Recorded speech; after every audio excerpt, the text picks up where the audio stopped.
তুমি শুভ, আমি অশুভ। আদৌ কি কখনো সম্ভব আমাদের মিল হওয়া? কোনোদিন কোনো শয়তান কাউকে ভালোবাসতে পারে না জাঙ্কুক।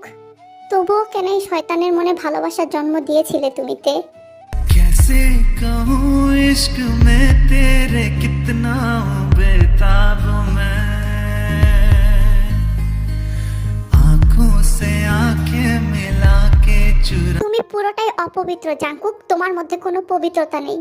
কে বলেছে আমার মধ্যে পবিত্রতা নেই? বিশ্বাস করো তে, এই যে আমি তোমাকে ভালোবাসি, আমার ভালোবাসার কোনো খুঁত নেই। তে, তুমি দেখতে পাচ্ছ আমাকে মারার জন্য কোনো অস্ত্রের প্রয়োজন নেই। তোমার অনুপস্থিতিতে আমি তিলে তিলে শেষ হয়ে যাচ্ছি তে।